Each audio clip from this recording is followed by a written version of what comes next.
Rádio Rio de Janeiro, a emissora da Fraternidade, passa a apresentar Luz na Penumbra, programa que leva ao seu coração a mensagem da doutrina espírita.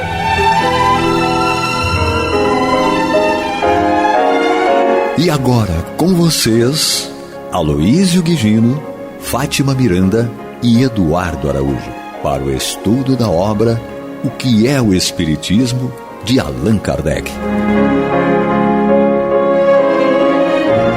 Amigos ouvintes da Rádio Rio de Janeiro, que Jesus nos conduza, estamos de volta para o estudo da obra O que é o Espiritismo, no programa Luz na Penumbra, na companhia deles, Aloísio Guigino. Muita paz para todos.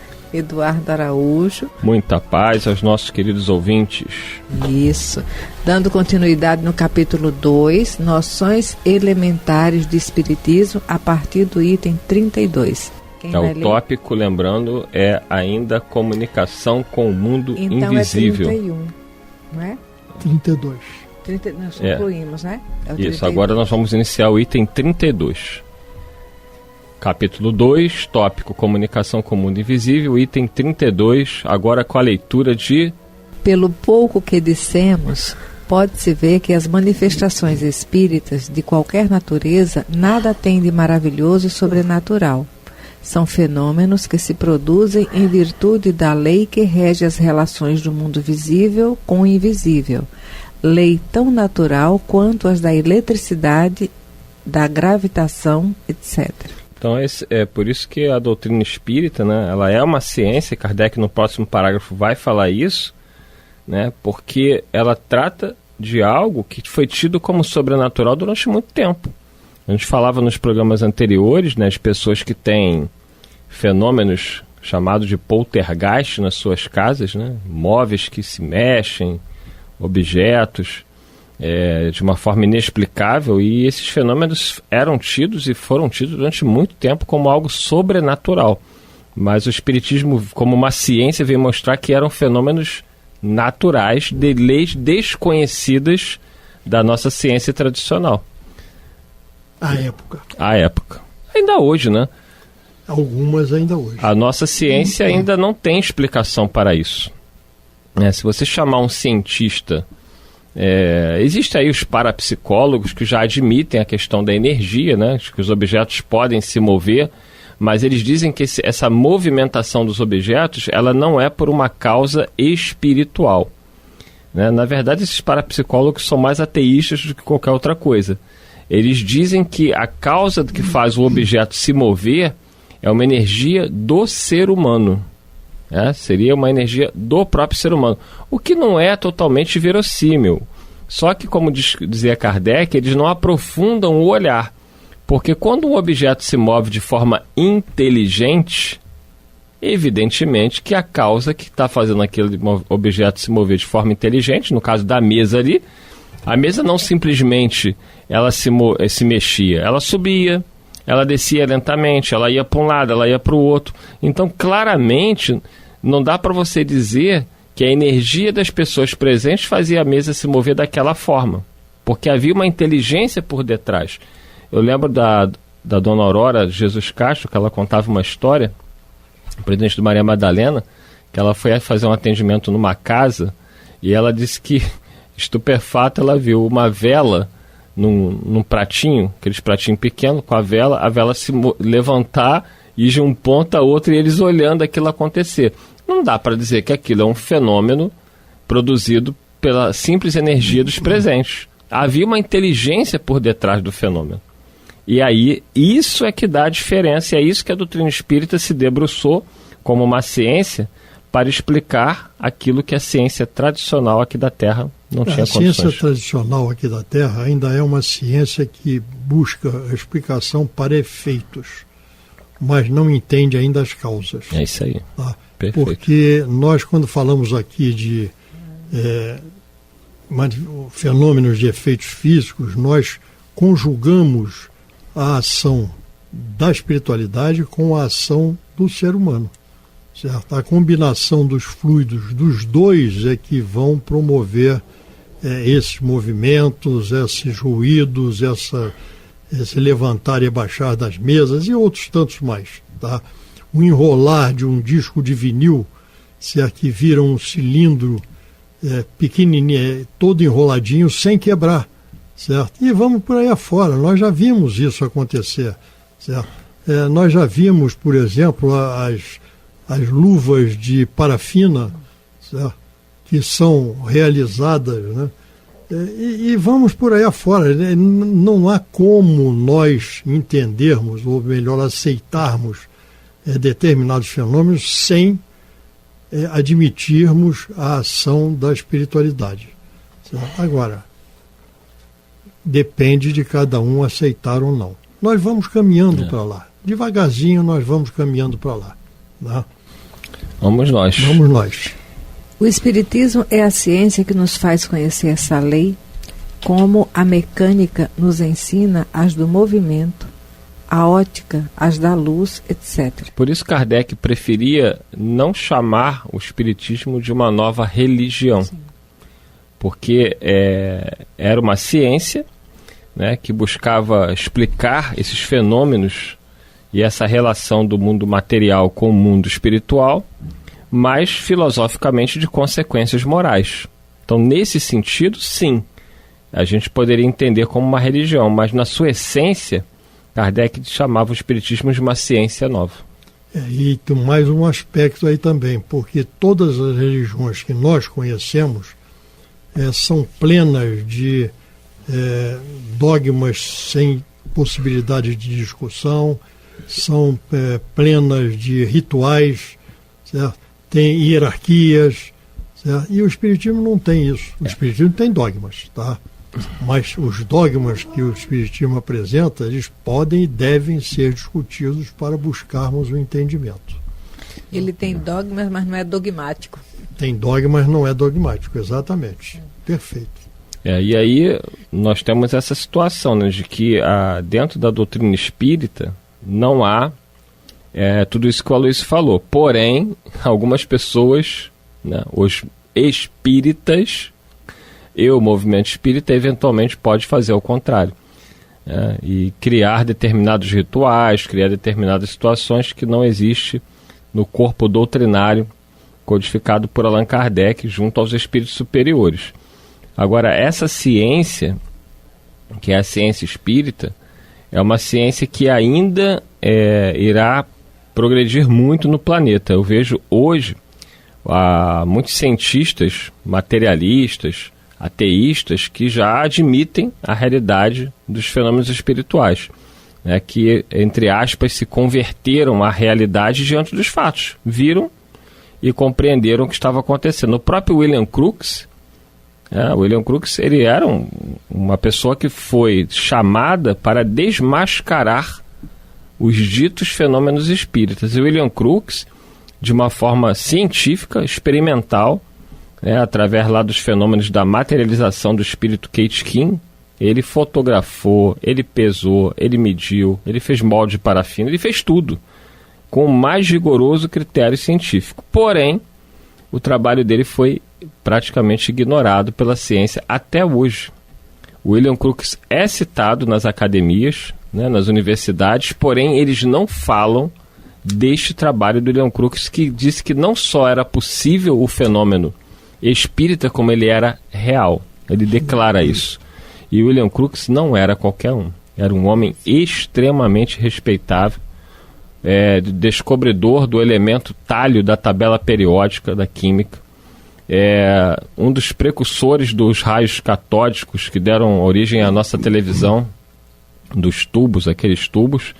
Enfim, esse homem, ele pesquisou e declarou que o fenômeno não só era possível, como era real. Porém, como esses fenômenos não estão sujeitos às pesquisas que os cientistas fazem, porque aqui na Terra... Ciência material. Porque a ciência material, ela tem uma regra. Para que algo seja considerado científico, qualquer cientista, em qualquer laboratório do mundo, ele tem que reproduzir o mesmo experimento com os mesmos resultados. Quantas vezes quiser. Quantas vezes quiser. Porém, os espíritos e a realidade espiritual, ela não se submete a esse tipo de situação. Daí, o trabalho de William Crookes não ser possível de ser replicado à vontade. Ele é simplesmente rejeitado, o que também não é científico, porque a nossa ciência ela vai ter que rever o seu modelo de ciência, né? A sua metodologia, como disse Maria de Fátima Miranda, porque a metodologia atual da ciência ela não consegue explicar ainda os fenômenos ditos espíritas. Por isso que Jesus fala no Consolador, lá no Evangelho de João, que o Consolador revelaria aquilo que nós não conhecemos e faria recordar o que ele havia dito. Porque é justamente essa ciência espírita que vai auxiliar o homem a explicar a vida em todo o universo. E o magnetismo, né, que permite que cada orbe gire na sua órbita, né, cada planeta, e essa ligação com o Sol. É interessante. Pertencendo à natureza, as manifestações espíritas se deram em todos os tempos. A lei que as dirige, uma vez conhecida, vem explicar-nos grande número de problemas, julgados sem solução. Ela é a chave de uma multidão de fenômenos explorados e amplificados pela superstição. Que é a maneira infantil, né? É a maneira infantil de compreender o desconhecido. Tudo que nós não conhecemos, nós chamamos de milagre. Milagre é um acontecimento que extrapola o nosso conhecimento. Aí é milagre. É uma coisa que agride, certo, o natural. E não é por aí. Cada vez mais, e melhor, cada vez menos nós vemos a incidência de milagres, né? Porque cada vez mais o homem aumenta o seu conhecimento e encontra justificativas e explicações para o que nós denominamos como o milagre, aquilo que extrapola o convencional. Isso. Vamos continuar, né? O item 33. Afastado o prisma maravilhoso, nada mais apresentam esses fatos que repugnem a razão, pois que assim passam a ocupar o seu lugar no meio dos outros fenômenos naturais. Nos tempos de ignorância, eram reputados sobrenaturais todos os efeitos cuja causa não se conhecia. As descobertas da ciência, porém, sucessivamente foram restringindo o círculo do maravilhoso, que o conhecimento da nova lei veio aniquilar. O próprio fenômeno, né, do eclipse solar, durante muito tempo, foi tido como algo sobrenatural. Eles não tinham como entender aquele tipo de fenômeno. Simplesmente o dia virava noite, né? Então, com o tempo, a ciência foi mostrando. Da mesma forma que a questão de a Terra estar girando, que é algo até hoje extraordinário, né? Durante muito tempo entendia-se que era o Sol quem estava ali girando. Aliás, você viu o Sol nascer, via ele se movimentar e se pôr. Quer dizer, aquilo que os olhos viam não era a realidade que Copérnico e depois Galileu vieram demonstrar. Tem coisas que o olho nem percebe ainda, né? Porque o homem vai aprendendo, vai estudando e suas percepções vão se expandindo. Eu lembro de um estudo onde foi mostrado que, por exemplo, na época do descobrimento do Brasil, os índios, olhando as caravelas, eles não tinham percepção em 3D, eles iam como se fosse chapado. Porque o cérebro não tinha aquela... Não tinha se desenvolvido ainda para essa percepção. O Aloysio chegou naquelas caravelas, não foi, Aloysio? Não, eu tava olhando para elas. Eu acho que tu chegou naquelas caravelas, Aloysio? Eu estava olhando para elas. O homem do mar, Aloysio Guigino. Foi aí que o mar me fascinou. Viu? Tá vendo? Na chegada das caravelas. Tá certo. Vamos lá. Aqueles, pois, que acusam o Espiritismo de ressuscitar o maravilhoso, provam só por isso que falam do que não conhecem. E aqui conclui o 33. Essa questão é sempre, a gente roda e cai no mesmo ponto, né? É o desconhecimento, a ignorância. Ignorância no sentido de não conhecer. Quando nós não conhecemos alguma coisa, nós sempre damos uma explicação, seja ela qual for. E se é algo maravilhoso, nós chamamos de milagre. Tá? Milagre é alguma coisa maravilhosa que nós vemos acontecer e que não sabemos como, porquê, para que aquilo realmente ocorre. Tá? Os próprios médicos, por vezes, falam em milagre, né? Porque eles veem uma doença que eles tinham certeza do seu rumo e simplesmente aquela doença desaparece e eles falam, isso aí é um milagre, porque a ciência não tem explicação para isso.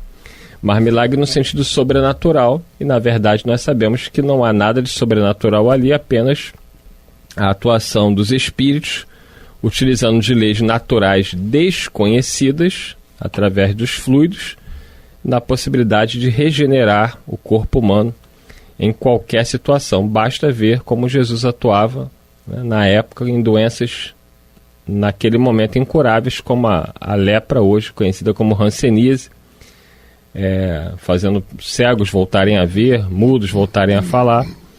Era algo para aquele povo, né, sobrenatural, mas Jesus praticou ali tudo dentro das leis naturais, porém desconhecidas. Vamos lá. Alguém quer ler o 34? Aloysio Guigino. 34. As manifestações dos espíritos são de duas naturezas: efeitos físicos e comunicações inteligentes. Nós já citamos isso em conversa anterior, né? Mas aqui Kardec vai objetivamente tratar. Os primeiros, efeitos físicos, são os fenômenos materiais ostensivos, tais como movimentos, ruídos, transporte de objetos, etc.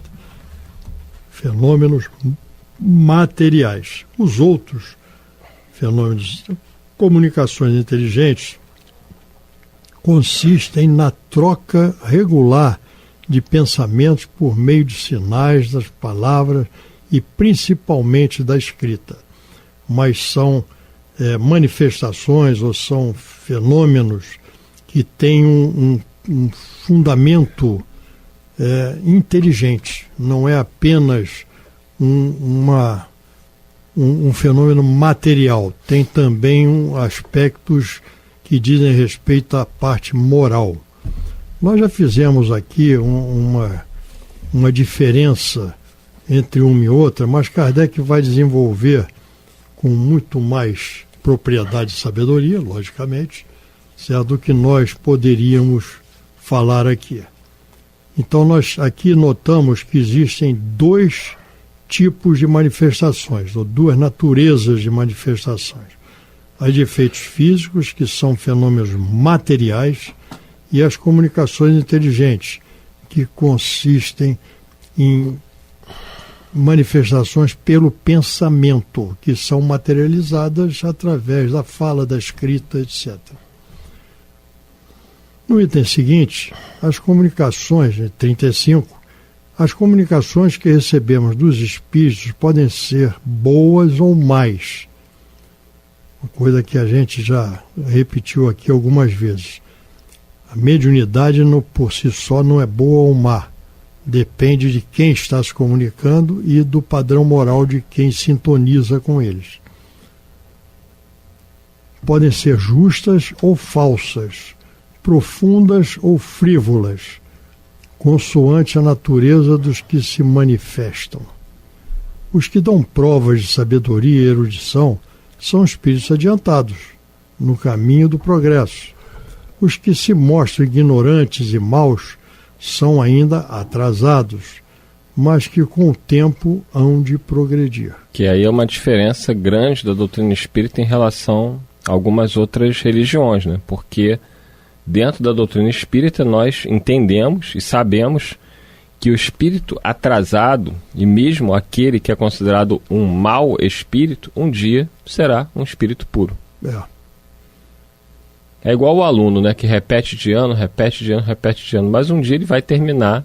Um dia, né, passa de ano. Pode demorar, mas ele vai passar de ano, ele vai terminar o seu ensino fundamental, ele vai terminar o seu ensino médio, ele vai seguir adiante. Alguns vão mais rápido, outros demoram um pouquinho mais.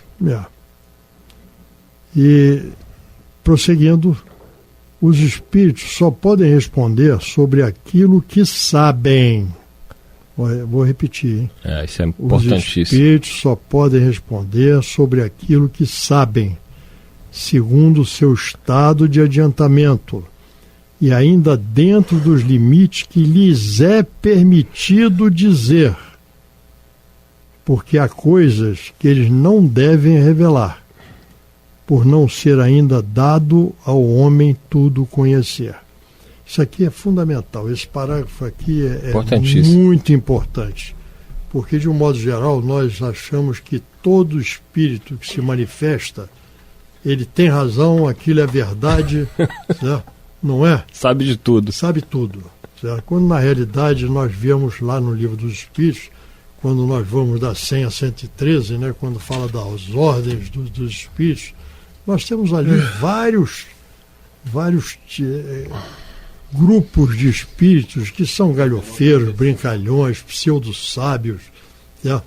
E vamos por aí afora, né?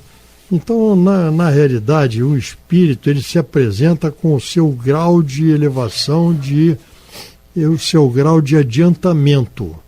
E ele só é responsável por aquilo que está dentro desse grau de adiantamento. Nós é que, muitas vezes, atribuímos aos espíritos a sabedoria que muitas vezes eles não têm. Né? Tem uma citação de João, né, no Evangelho de João, capítulo 4, que diz assim, nós vamos ver isso no próximo item, não creiais em todos os espíritos, mas examinais se eles são de Deus.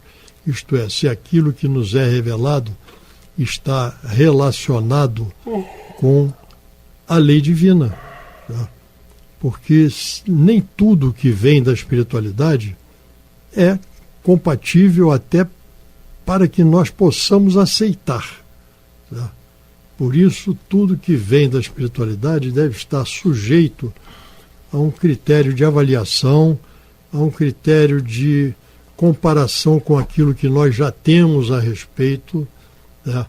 E depois caberá a cada um aceitar ou não aquilo. Lembrando que os espíritos, eles mantêm e conservam suas crenças. Sim.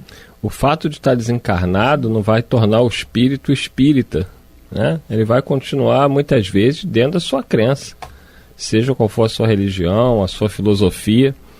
E tem espíritos, por exemplo, que eles juram que não tem nada de reencarnação. Isso não existe. Isso é mostrado na obra de André Luiz, o livro Entre a Terra e o Céu, né? As freirinhas trabalhando ali, dedicadas, né? no hospital.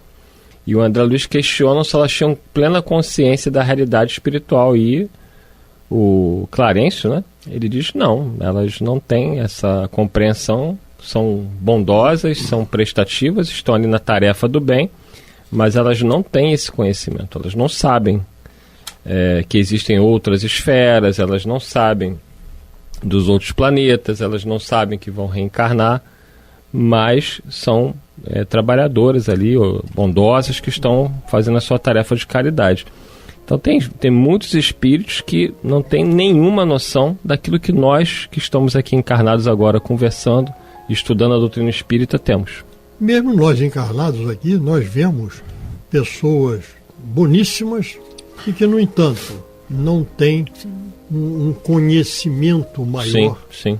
a respeito das causas e das coisas. E se desencarnar, não vai virar um sábio. Não vai virar um sábio. É isso. Absolutamente. É isso. E aí, Maria de Fátima Miranda? Você que é uma sábia. Misericórdia, só porque está em cima da hora. Não dá nem 30 segundos para tu comentar sobre a sua sabedoria. Agradeço a Deus, né, pela oportunidade de não me revelar coisa que eu não posso ainda compreender, senão seria loucura. Então, dê tchau, Maria de Fátima Miranda. Que Jesus nos conduza. Que assim seja. Muita paz a todos. Muita paz. Você está ouvindo o programa Luz na Penumbra.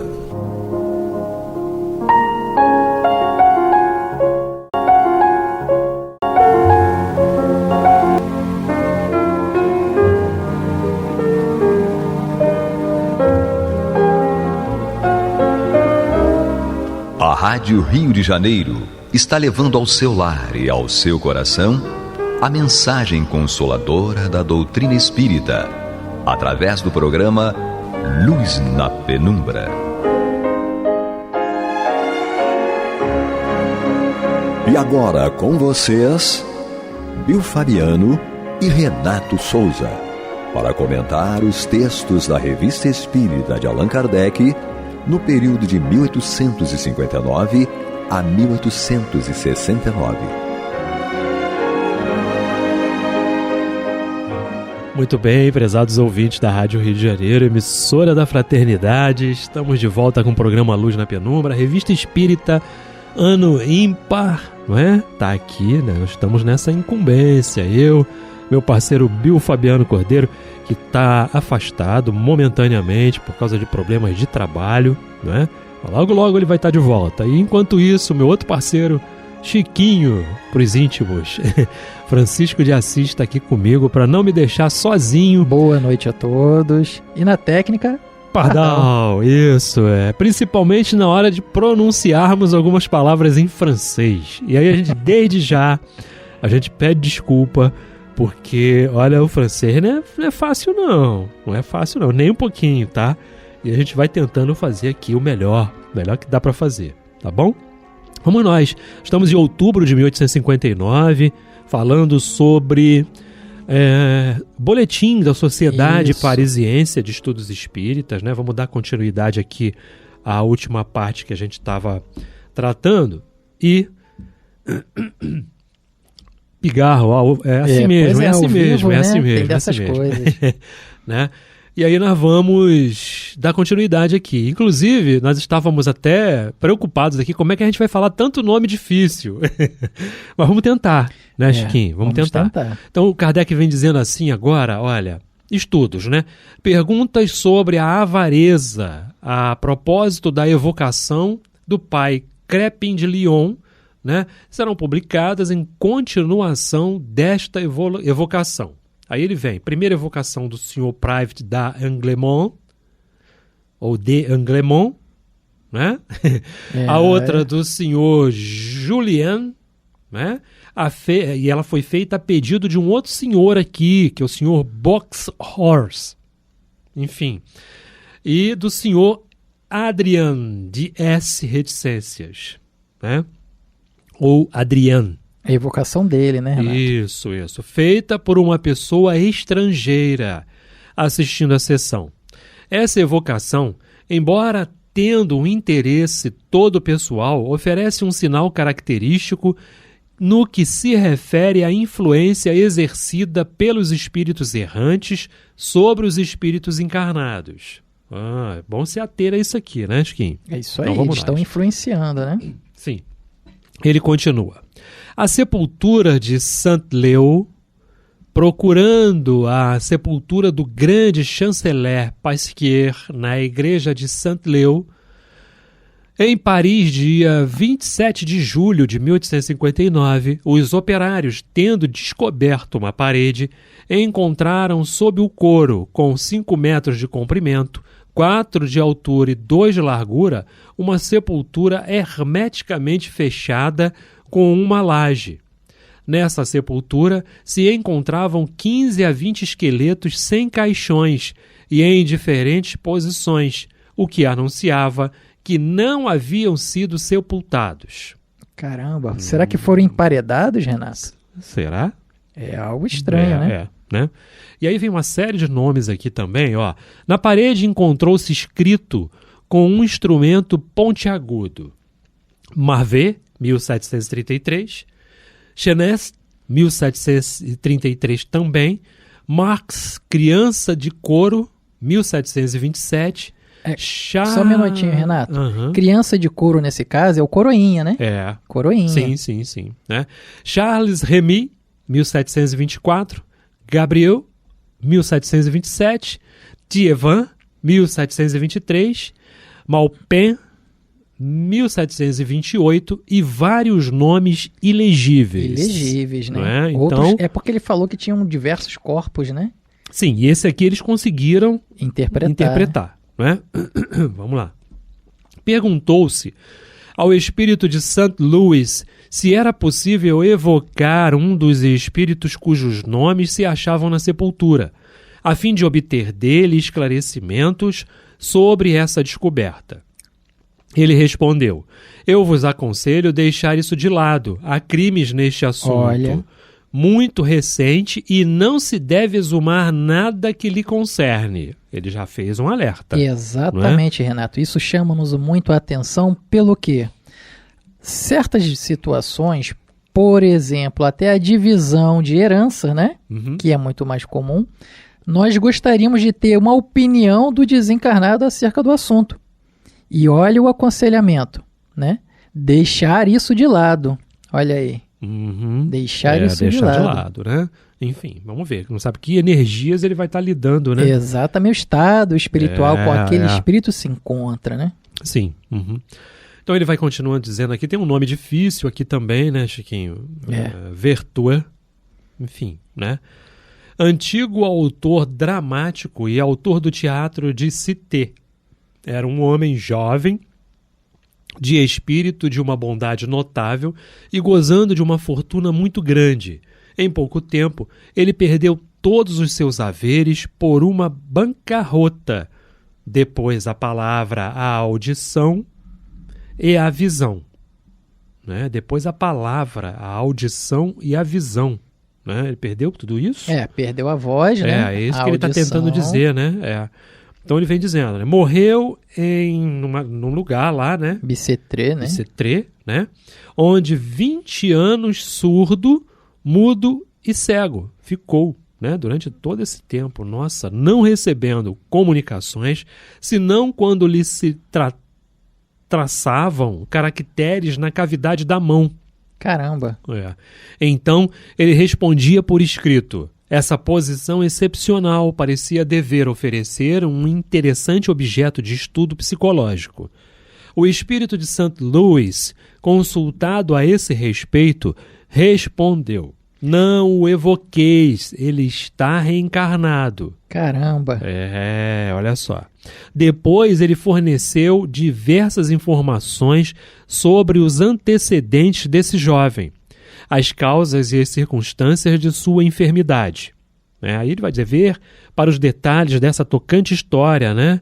Em 26 de julho de 1859. E ele vai continuando aqui dizendo assim: evocação do antigo carreteiro, de quem se deu conta nas comunicações. Olha, vai explicar o caso daquele senhor que, quando médium, tinha condições excelentes, né? Exato. Então vamos lá. Ele se manifestou por sinais de violência, quebrando os lápis que cravava, né, ao papel com força, e por uma escrita grossa, irregular e pouco legível.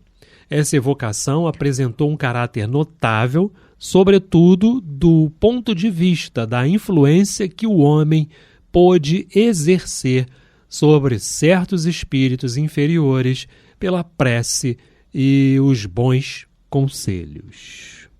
E aí, para você ver, né? A questão em si, esse espírito se manifesta. Mas o que fez então ele se acalmar diante daquela circunstância? A eficiência da prece, a orientação dos bons espíritos ali, claro, influenciando todo o grupo ali presente, porque era um estudo sério, uma proposta séria, que visava um fim útil, assistir também aos espíritos e desse diálogo tira toda uma comunicação proveitosa. Perfeito. E agora ele vai partir para uma outra sessão particular aqui, né, de sexta-feira, 16 de setembro de 1859, né? Quer ler esse primeiro parágrafo, Chiquinho? Vamos nós, então. Leitura da ata e dos trabalhos da sessão de 9 de setembro. Comunicações. Leitura de um artigo do Illustration. Aí, perdoe minha pronúncia, porque eu entendo como se fosse muito mais próximo de um inglês. Mas, vamos nós, de 1853, comunicado pelo Sr. R. E intitulado As Mesas Volantes, né? As mesas que suspendiam-se, né? Segundo o jornal russo, agora não tem como nem tentar dizer, mas Sim. Esse jornal russo, né? Uhum. De 27 de abril de 1853. E conforme documentos fornecidos pelo senhor... Nossa, Renato pulou fora na hora certa. Russo. Eu não sei falar russo. Uhum. Mas esse artigo demonstra que o fenômeno das mesas girantes é conhecido e praticado desde tempos imemoriais na China, na Sibéria e entre Kalmoucos, da Rússia Meridional. Olha, para vocês verem, 1853 e o fenômeno das mesas já eram conhecidos nessas regiões, principalmente entre estes últimos. Esse meio é utilizado na descoberta de objetos perdidos. E a publicação virá a seguir, né? Uhum. E aí ele vem aqui, dá continuidade a mais um parágrafo aqui, porque ele vem falando da questão dos fenômenos, quando começou, né? Exatamente, toda né? a pesquisa, né? Todo o trabalho e tudo, e aí tudo isso já era conhecido. A notícia foi se espalhando, né, Chiquinho? E interessante, né? Porque ele já falava que eram conhecidos, né? E tinha uma finalidade. A finalidade era a busca de objetos perdidos. Exato. Digamos que o Renato tinha perdido o seu relógio de ouro de bolso. Ele ia lá e interrogava a mesa e a mesa respondia. Interrogar a mesa, né, Renato? Um Exato. fenômeno que acontecia e a mesa, um objeto físico, respondia, né? Exato. Inanimado, coloquemos assim, inanimado, né? Uhum. Então vamos lá? O senhor Dorgeval dirigiu à sociedade um poema intitulado Uranier, do senhor Porry de Marseille, no qual os pontos fundamentais da doutrina espírita estão claramente enunciados, embora o autor não tivesse, na época em que o compôs, nenhuma noção desta ciência. O que não é menos digno de nota é que o senhor de Porry parece ter escrito seu poema por uma espécie de faculdade medianímica. É à noite, no semissono, que os versos se formulam no seu pensamento, e ele os escreve no dia seguinte ao despertar. Foi feita a leitura de vários fragmentos desse poema, que serão publicados na revista. Sabe o que é interessante, Renato? Ele falou que o horário influenciava ele. Sim. E que normalmente faz nesse horário da madrugada? Muitas pessoas estão desdobrando. Sim.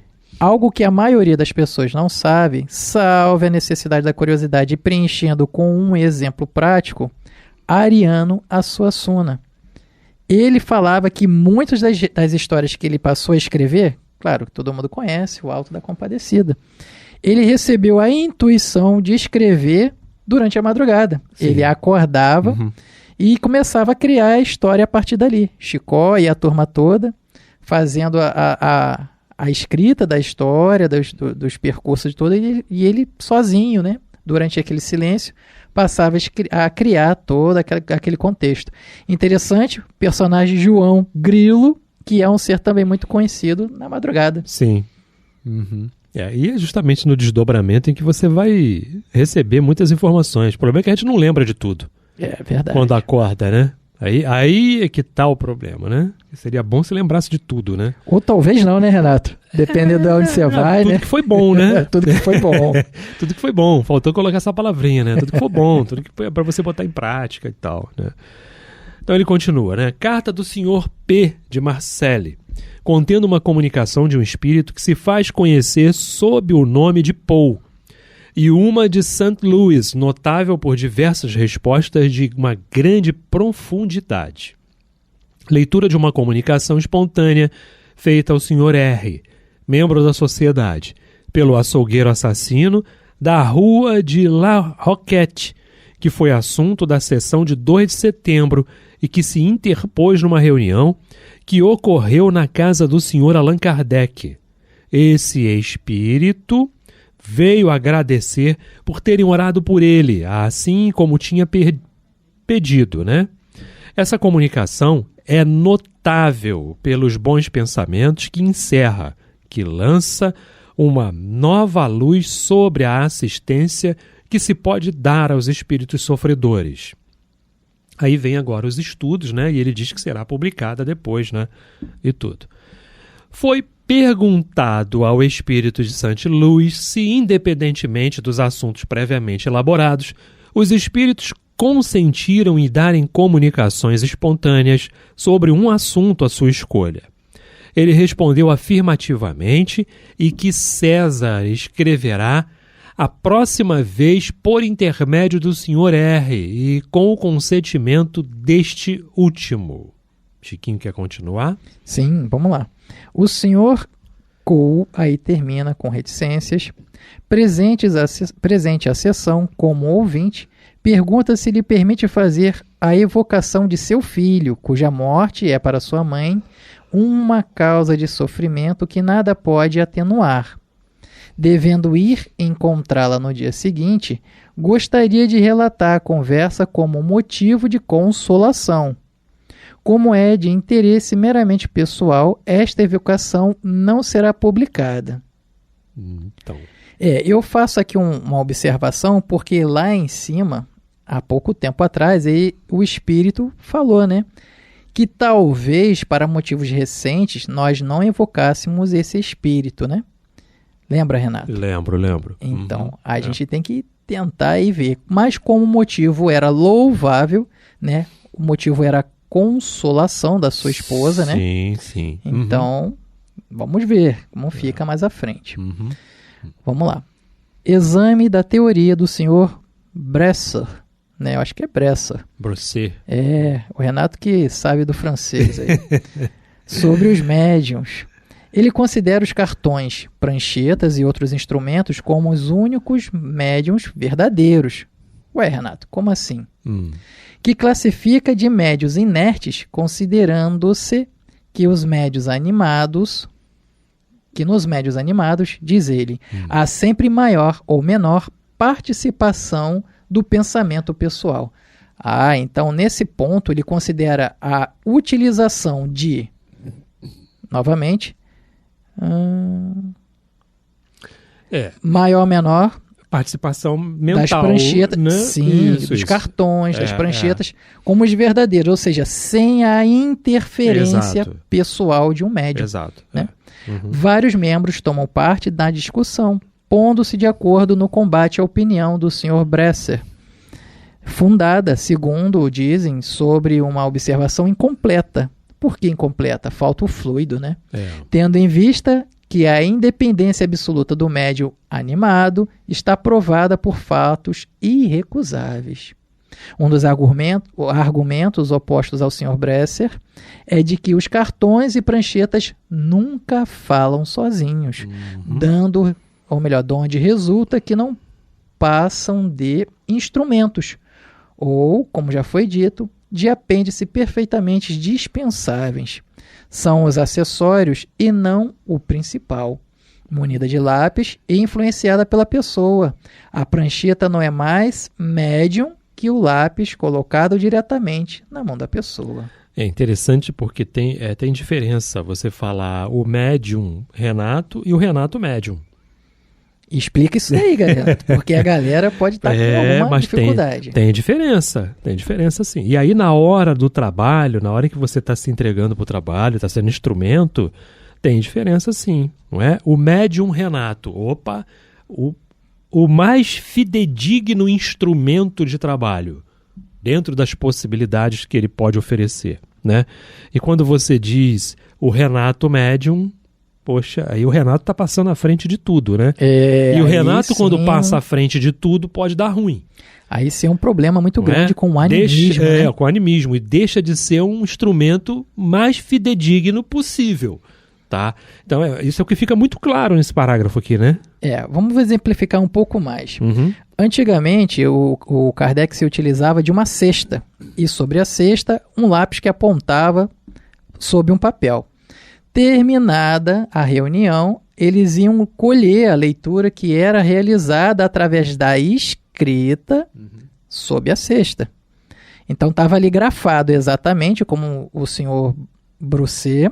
É Bresser, né? Bresser. Isso, Renato. Ele colocava, ou seja, a cesta era um melhor médium, entre aspas médium, que os próprios intermediários, os médiums. Porque ali não havia interferência. Sim, ele colocava dessa forma, mas sem a presença do médium, o fenômeno em si não acontecia, né? Perfeito, exato. Bom, Devidamente exemplificado, né, o parágrafo. Vamos lá, dar continuidade. Vamos lá. O Sr. Samson procede à leitura de alguns versos que ele compôs em homenagem a São Luís. Renato, eu ouvi você falar St. Louis, mas aqui tá São Luís mesmo, no português. No meu tá St. Louis. E em agradecimento pela cura de que foi objeto. Como não se julga poeta, pergunta qual o espírito que o inspirou. Respondem-lhe que foi o seu próprio espírito, tomado de justo reconhecimento por aquele que aliviou suas dores. Ué, vamos repetir? vamos novamente. Então, o Sr. Samson leu alguns versos que compôs em honra a St. Louis e agradecendo a cura da qual foi objeto. Beleza. Como não se reconhece por poeta, perguntou por qual espírito foram inspirados. Ele respondeu que foi o seu penetrado de um justo reconhecimento por aquele que aliviou suas dores. Existe alguém por trás aí, né, do reconhecimento, não é? Da gratidão que ele tem por ter tido lá algum momento difícil que foi aliviado também, né? A melhoria, né? A melhoria dele, né? A forma pela qual ele teve como seguir, né? Tocar pra frente, não é isso, Chiquinho? Isso aí. Uhum. Bom, o programa vai estar quase acabando, Chiquinho, né? Aí eu só queria lembrar então aqui, não vai dar tempo da gente ler não, o parágrafo é grande, um pouquinho para grande, terminar, né? Essa reunião aqui, nessa sessão particular. É grande, mas a gente vai deixar para o próximo programa, né? Então eu queria dizer o seguinte. Bom, as pessoas devem estar perguntando, cadê o Bill Fabiano? Cadê o Bill Fabiano, Francisco? O Bill Fabiano, ele está passando por alguns momentos onde tem que dar mais atenção à sua vida profissional, né? Então ele vai estar por alguns instantes ou alguns programas, né, distante aqui do nosso encontro. Exato. Mas logo retornará. Sim, logo ele vai estar de volta, né? E assim acontece com todos nós temos nossa vida profissional, né? Exatamente. Precisamos... Não podemos criar, né, expectativas à vida maior sem fazer com que essa, né, seja um instrumento do nosso próprio aperfeiçoamento. Exato, a gente precisa estar atento a isso, né? E é justamente, né? Então, durante todo esse mês de março, eu acredito que o Francisco ainda vai estar aqui comigo nos outros 2 programas, né? Eu acredito que sim. Né? Ele vai estar aqui com a gente e a gente vai dando continuidade aí. Mas logo o Bill vai estar de volta. E, olha, muitas vezes vamos ter os 3 aqui. Bill Fabiano, Renato Souza e Francisco na Revista Espírita, Ano Ímpar, né? Toda sexta-feira, 21h30 aqui nas ondas, né, amigas da Rádio Rio de Janeiro. Rádio Rio de Janeiro. Vamos falar nisso, né? Clube da Fraternidade. Opa, acessa lá o site radioriodejaneiro.digital. Vai lá na aba Clube da Fraternidade, tem todas as informações para você tornar-se aí, né, também um mantenedor, né, uma ajuda para a rádio. Mas é super importante a gente falar da questão do Pix. Em todas as transmissões aparecem lá as chaves Pix, né? Hoje em dia você tem a facilidade, você pode contribuir, poxa, né? Imagina se 300 pessoas que estão curtindo uma transmissão, 500, 1000, se cada uma pudesse uma vez por mês fazer um Pix, né? De, poxa, R$3, R$5, ajudaria muito a Rádio Rio de Janeiro. E sempre ajuda, né? Qualquer importância, né, Renato? Isso, a continuar levando aí essa mensagem consoladora do Evangelho de Jesus, salvando vidas. Isso aí está mais do que comprovado, né? Ela pode te ajudar no momento que você menos espera, né? Sim, está mais do que comprovado. Por isso que a gente pede para curtir os vídeos, as transmissões, né? Para impulsionar, para conseguir fazer com que essa palavra chegue a tantas pessoas necessitadas aí. Bom, nosso programa está chegando ao final. Sexta-feira que vem a gente está de volta aqui, né? Luz na Penumbra, ok? Revista Espírita, Ano Ímpar. Francisco, mais uma vez, muito obrigado. Eu é que agradeço a oportunidade. Muita paz a todos, até o próximo programa. Uma ótima noite.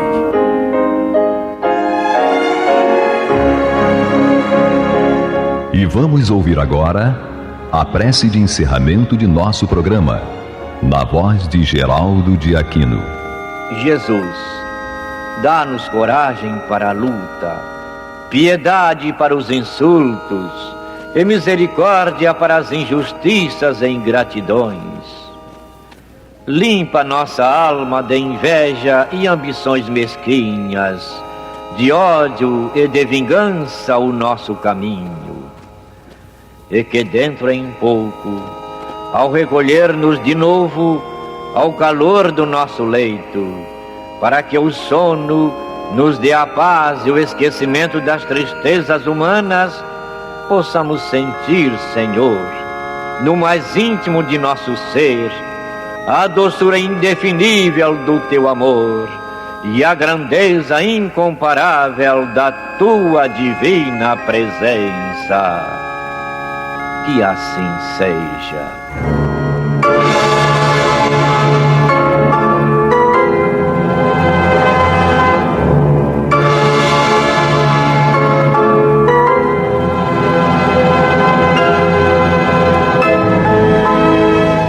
Acabamos de apresentar o programa Luz na Penumbra, que voltará a ser apresentado na próxima segunda-feira, às 21 horas, nesta emissora.